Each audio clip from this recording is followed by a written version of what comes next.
Hey everybody, Tom Barnes, Stories from the 78 here on a gloomy, gloomy day in Chicago at Grand and Ashland, and I am at Lemon. And that's the spot right here on the corner.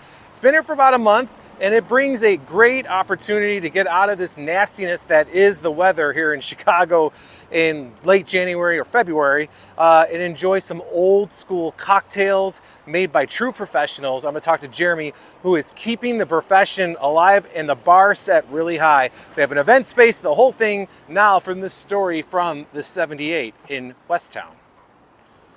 All right, so you're looking at the calm before the storm here at Lemon in Westtown, and I have my friend Jeremy here. How you doing, Jeremy? Good. How are you, man? I'm doing awesome. Talk about this place. This is fairly new. You guys just got your feet wet. It's open like a month, right? Yeah, and then the weather went to hell. Just over a month. But even with the weather, we've marketed this as a neighborhood bar, even though we are very craft cocktail focused. So even in this nasty negative degree weather, the neighbors are saying I can stumble 2 blocks from over to the bar and 2 blocks back to my place, which is great. So we've had support even through these really slow, nasty, damp winter weeks that we've had. Yeah, and I think it's a little bit more than a bar, though. I mean, you guys are doing some really elevated cocktails. Yes. You have performance space in the back there. It's got that neighborhood vibe of like old Chicago bars where you can come in and kind of hang out, know your people at your bar. But your drinks are something fantastic. Talk about like your vibe of your drink menu, and then we'll get into some of the ones you've shown them. Yeah, I mean, definitely. We are elevated cocktails in the sense that we all came up in this, we call it the second golden age of cocktails, or this mixology renaissance, and the people that trained us, we learned in some of the most elevated bars in Chicago. And so, yes, we have that approach, but we also wanted this space to be a neighborhood bar in the sense of everyone's welcome. So like, sure, maybe you don't immediately go for a cocktail. We have a $5 beer and a shot special, for the people who are going to be performing on the stage, for our poor friends that are actors or artists, right? So we have everything in between. One of the goals was between classics, our rotating menu, beer and wine. If you can't find something that you want to drink here, maybe something's wrong with you. Go to Applebee's. Yeah, exactly. But yeah, definitely heightened cocktails. Bartender's choice is the first section. That's very much hyper seasonal. We're going to change those as frequently as we want. We're not sticking by a 4 seasons, even though Chicago has, I don't know, it's weird seasons, but like it's going to be when we're bored of drinking it or something's not hyper seasonal, we'll change it. Right. We want to keep it fresh, especially because we've been open a month and we have regulars that come in 2 to 3 times a week, which is incredible, but we want to keep it fresh for them, as well as a section down at the bottom, which we call the basics. It's basically like what drinks are trending that when regular people, customers order at a bar, those craft cocktail bartenders roll their eyes at you. They don't want to make espresso martini, spicy mezcal margarita, mojito, right? Let's just lean into that, make the best damn version of it possible, and make it approachable and cost. And you could go downtown and spend $20 on a vodka soda at a place. These drinks are all less than $20. That was really a goal, was to keep it approachable, even though we are using very, very thought out, intricate ingredients, lots of touches in the drinks. But yeah, we want it to be approachable yet fancy, if that's what you're looking for. Absolutely. And so what's the first drink that you showed me? So already one of our brand new ones that we replaced, but this is Midwinter's Bliss. Very much built in the style of a French 75, so bright, refreshing, bubbly. We do use a technique that you see a lot in Spanish-speaking countries called throwing. This is a blend of a few different sherries, plum brandy from a local distillery, Ryan Hall, cinnamon, lemon, a little bit of French Amer in there, grated cinnamon on top, right? So it is thrown, it's bubbly, it's bright, it's refreshing, but also leaning almost into mulled wine characteristics you get. So French 75 means mulled wine, Midwinter's Bliss. This is the Dirt Nap. Great name, by the way. Yeah, our co-beverage director, Zach, him and I have created all these drinks together with the help of the staff, of course, but he came to me while we were developing the menu, said, Jeremy, I want to make tasty dirt. And I said, I don't know what that means. He goes, no, a cocktail that tastes like tasty dirt. And I was like, oh, okay, like challenge accepted, let's do it. And so we very much leaned into, this is a swizzle style, that technique that you saw me doing, which is typically more towards tiki. So when you think tiki, you think sweet, too much juice, a lot of rum. We wanted to take that style, turn it on its head, and do something really unique.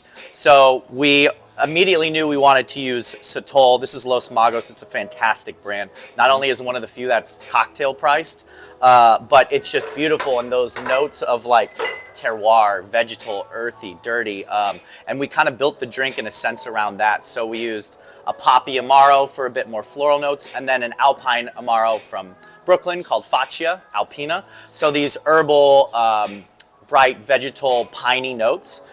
And then rounded it out with our own house sour lime cordial, which is a lot of fun to make. It allows us to add citrus without actually using fresh citrus in it, so it lifts the drink a little bit.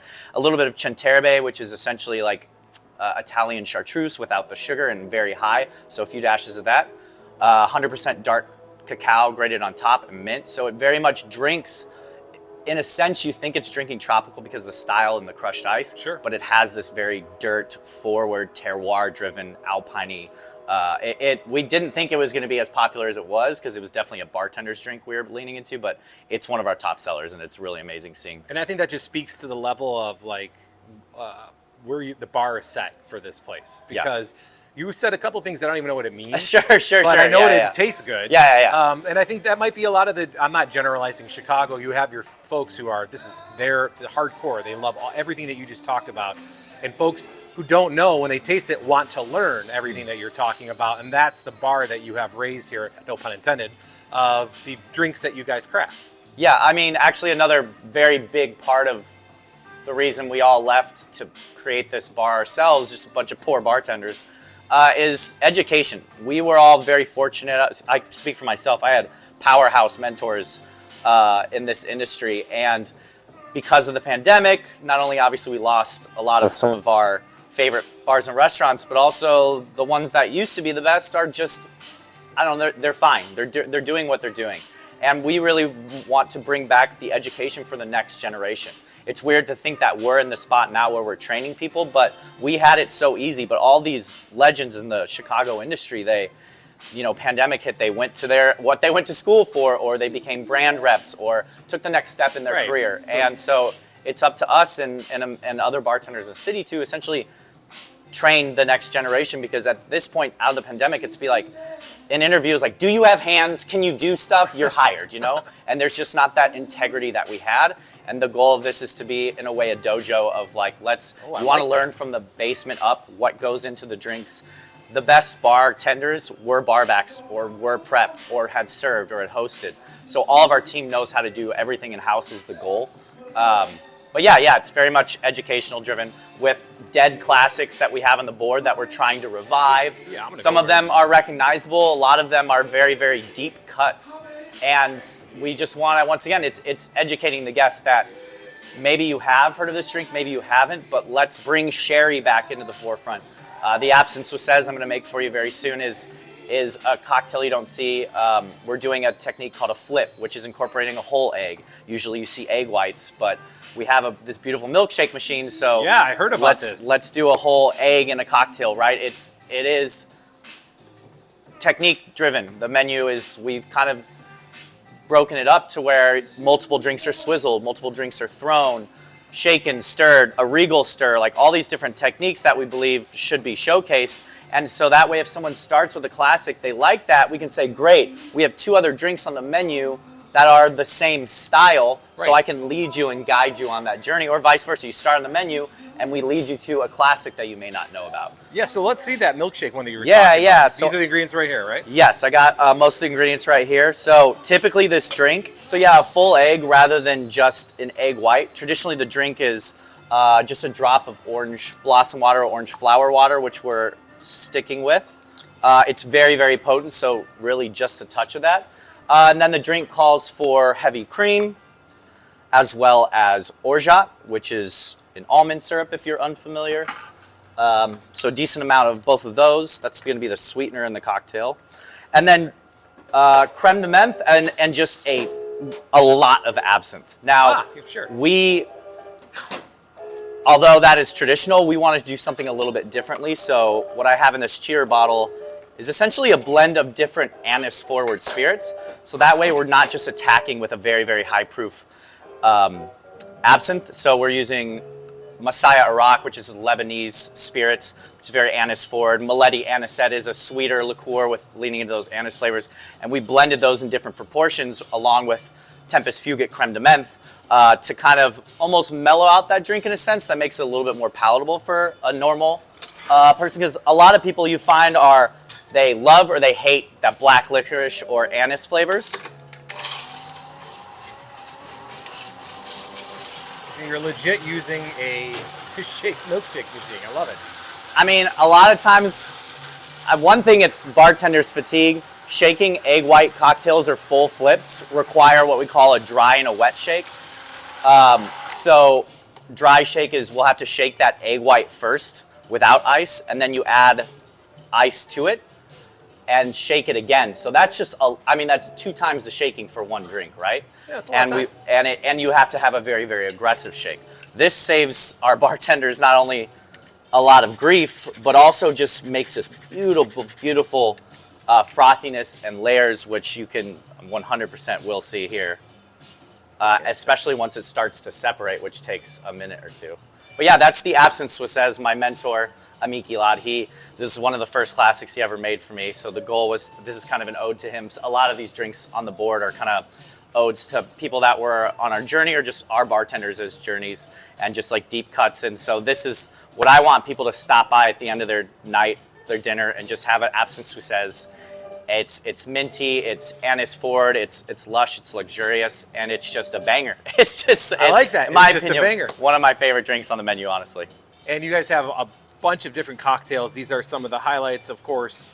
What are your hours like? And you got performances and the whole thing. Give me that real quick. So hours Monday through Wednesday. So every day except for Sunday we're closed. Every day is 4 p.m. we open. We want to try and give an extra hour. Most cocktail bars are 5, so we're doing 4.